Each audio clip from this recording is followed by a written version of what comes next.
Hello साथीहरू, स्वागत छ मेरो फर्स्ट मिनी ब्लगमा।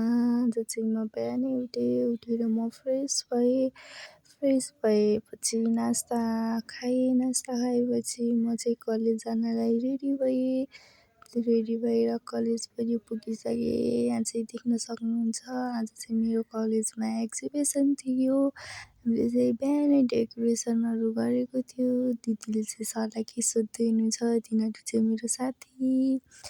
अनि यहाँ देख्न सक्नुहुन्छ डिफ्रेन्ट हर्ब्सहरू छन्, देख्न सक्नुहुन्छ साथीहरू, त्यसको युजहरू। इधर चाहिँ हाम्रो होइन प्र्याक्टिकल पनि हो के बनाउनुपर्छ, पानी शुद्धिकरण विधिहरू, हाम्रो एक्जिबिसन यो बोइलिङ, यो फिल्ट्रेसन हाम्रो सर।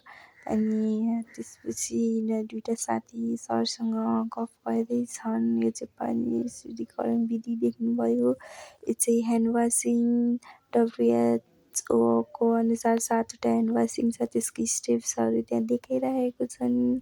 यो चाहिँ सोलिड वेस्ट कसरी युज गर्ने, म्यानेज गर्ने भनेर यहाँ चाहिँ छ होइन, देख्न सक्नुहुन्छ। अनि यो चाहिँ मेरो साथीहरू फ्लावरहरू बनाउँदैछन् यस्तै।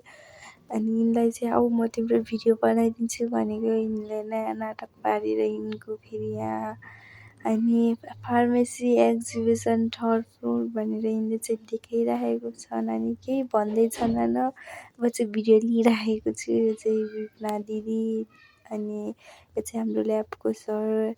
त्यसपछि यो वर्षा, त्यसपछि रोजिना दिदी, हामी बाहिर भिडियो फोटोहरू खिच्यौँ। त्यसपछि हाम्रो एक्जिबिसन भयो। By guys.